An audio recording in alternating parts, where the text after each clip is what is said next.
Bismillahirrahmanirrahim. Elhamdülillah. Ve salatu ve selamu ala Resulillah. Amma ba'd. En birinci kardeşimizi tebrik edirəm, alimlerini tebrik edirəm. Ve Peygamberimiz sallallahu aleyhi ve sellem'in bize evlenenler için ettiği duanı kıymanlar, Allah'ın ve barik aleyke ve cema'a beynetuma fi khayr. Ve sonra Allah Teala'dan istəyirəm ki, Allah Teala bize hemşe xeyirlikler olsun ve biz anlamamız içerisindeyiz. Ve ona göre Allah Teala'nın bütün nimetlerine şükürler olsun. Allah Teala'nın bütün nimetlerine şükürler olsun. Elhamdülillah. Batarya söylüyor.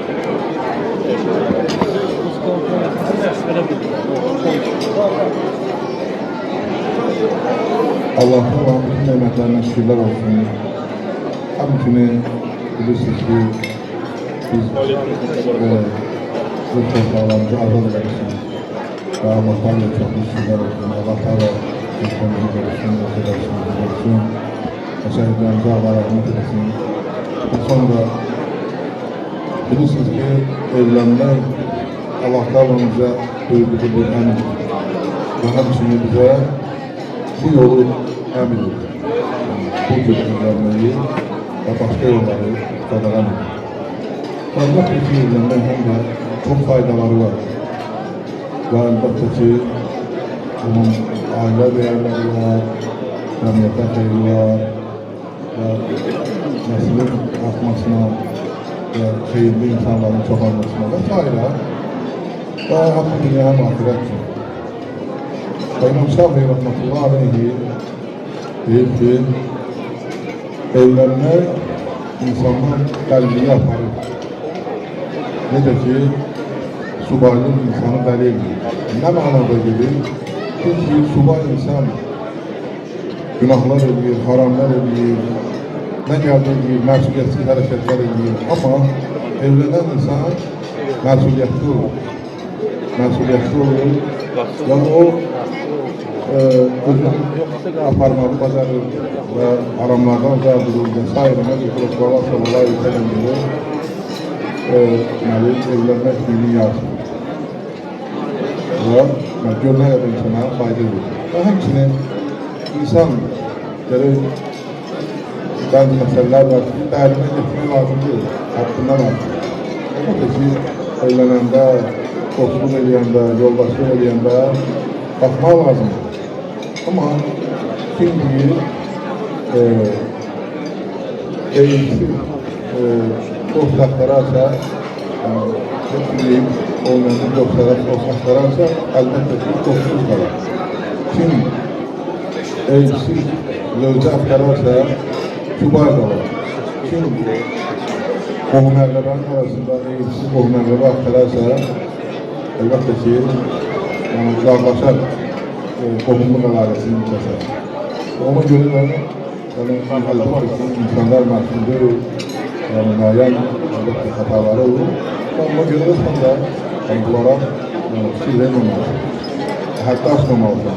Əlbəttə ki, müəyyən qədər bəzi şeylər, məsələlər var, onlara həddindən artıq bağlanmamalısan, həddə açmamalısan. Onun üçün, əlbəttə ki, insan hər bir şeyi özü istəyən kimi olmuyor. Allah Teala'nın dediği özü vermekle ve hemçinin insan özü istemiyor. Ona göre de daha doğrusu özü istediği gibi olmuyor. Her şey isteyen Allah da Allah'ın istediği gibi olur. Ona göre de insan Allah'tan istemelidir. Allah'tan istemelidir ve hemçinin Allah Teala insanın bildiği, verir istediği bir şeyler.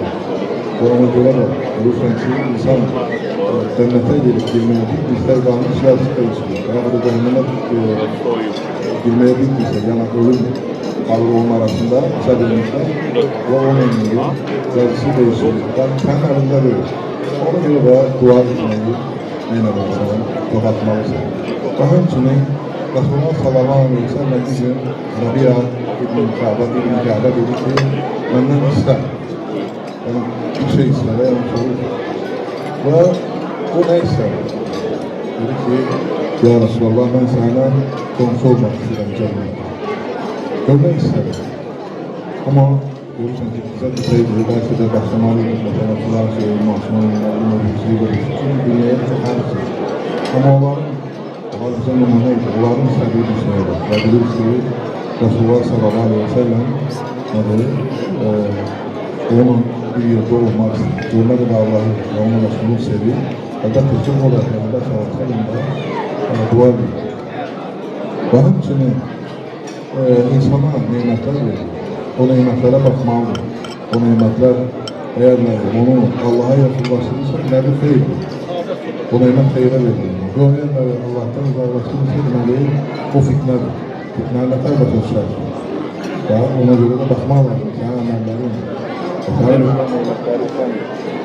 Sana verilen nimetleri sen de istifadə edirsə, onda nədir?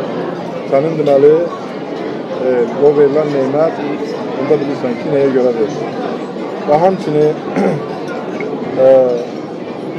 bir günləri Abdullah ibn Ravaha radiyallahu teala anhu bir defa evde gövdesinin dizinin üstə başını koyulmamıştı ve başladı ağlamaya. Böyle gövdesi de başladı ağlamaya. Dedi, neye göre ağlıyorsun? Dedi, sen ağladın, ben de ağlamaya başladım. Ben ayeti okuyup o gün hemen göre cenneme hamsi girəcəkdir. Bu bir Allah Teala'nın emridir. Yani hiç kes kalmıyor. Her bir insan. Kadın, kişi, mümin, kafir, hamsi o an görecek. Ve alimler bu ayeti tefsir ediyor ki yani oradan süratle kesmeye olacak. Veya bu da müminler için beni tefsir ediyorlar. Amin diye o serin olacak. Kafirler için de o da olacak. Ve ağlamaya başladı. Ben bilmirəm deyim. Ben oradan ne tefsir edeceğim. Ağlamı bilmirəm. Yani bu da şu mutlak şekildedir. Yani ve bir kadın da ağlıyor. Neye göre ağladı? Kadın da. Çünkü o bilirdi ki onun eri nasıl bir yani ciddi bir mesele var. Ciddi bir mesele var. Ağlamak da yani şimdi hayhara çalma, uzun durma yok. Yani bizim kesmiş bir şey gördüm. Şimdi ağlamalı. Yani hiç bir şey göz yaşının gözlerinin yaşarması. Yani boğulma, yani böyle manada gelir yani ağlama dediğinde çok fazla bir oturup başım hayhara yok. Ve ona göre ben ne diyeyim? Gördüğünüz gibi kadın da bildi ki orada mesela ciddi mesele var ki ağlar. Onun için mehribanlık lazım ailede de Allah subhanahu teala o mehribanlığı yükseltmeyen demek ki evet sen onu koruyup saklamalısın, çalışmalısın, sen onu koruyup saklamalısın. Resulullah sallallahu aleyhi ve sellem diyor ki kim mehribanlıktan mahrum olursa hayırdan mahrum olur. Mehribanlık yoksa hayır olmuştur, bereket olmuştur. Ve hepsini sen bakıyorsun salihlerden misin? Salih insan ne kadar olabilir ki sen salih olursan? Peygamber sallallahu aleyhi ve sellem dedi ki senden sonra senin için dua eden salih evlat. Yani sen dua ediyorsansa valideynlerin için böyle sen salih insansın. Ama unutursansa, yandan çıkırsa böyle sende salihliği yoktur. Salih evlat olursan. Ve hemçinin bazı sahabeler deyirlər ki, eğer sen valideyn için dua etmişsənsə, senin yaşayışında hemşe problemler olur, sıkıntılar olur. Ona göre valideynler hemşe uşaqları da tərbiyə etməklə, salih böyüklərlə, özləri də salih olmalıdır, öz valideynlərine göre, öz valideynləri üçün. Ve hemçinin dünyavi insanı həlak edən şey, sənətdən bir şey olur ki, Allah subhanahu teala insanın öz nefsine başmasına eğer nefs de Kur'an'da bulur, insanlara insana pis şeyleri anlatır. Ona göre de nefsine başmasına dua eder. Çünkü Allah'ın kime gazabı gelerse bunu terk eder, öz nefsine başmasına. O da tehlikeli bir şey. Ona göre de nefsini dâre etmeyi başarmalısın ve Allah'a sığınmalısın. Hatta Resulullah sallallahu aleyhi ve sellem ilk öyküsünde de bir anlıkta öz nefsinle baş başa bırakma. Ve hemçinin mezlumun, zalimin sözleri var. Hikmetli insanlar gibi. Yani hiç kimse bilmeden birinci özgürlükler. Sonra çift olma, sonra ailede, hayat yoldaşı, uşaqlarına ve başkalarına zulmedin. Bir sen bana zulmedinsen, sen de bir evlatlarının sana karşı çıkacağını göreceksin. Yani sen zalim sensin.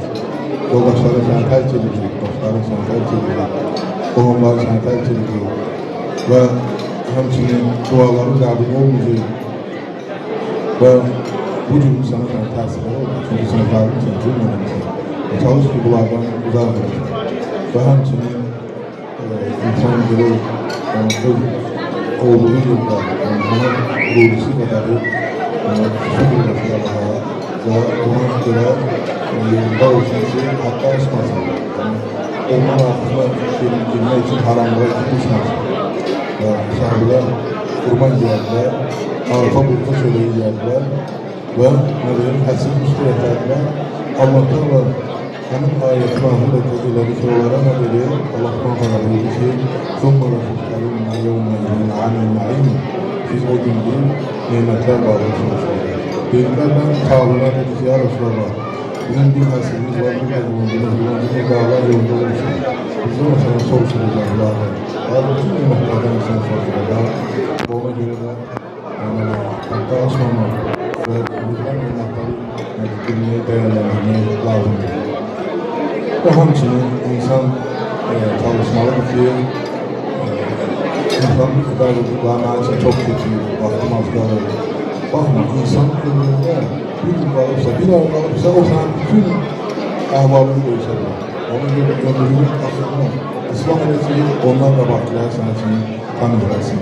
Ve həmçinin dünyanın şərrindən çıxılmaq lazım. Dünya şehirden de kesin, Harut ve Marut'un getirdiği şehirden de kesin. Neye göre?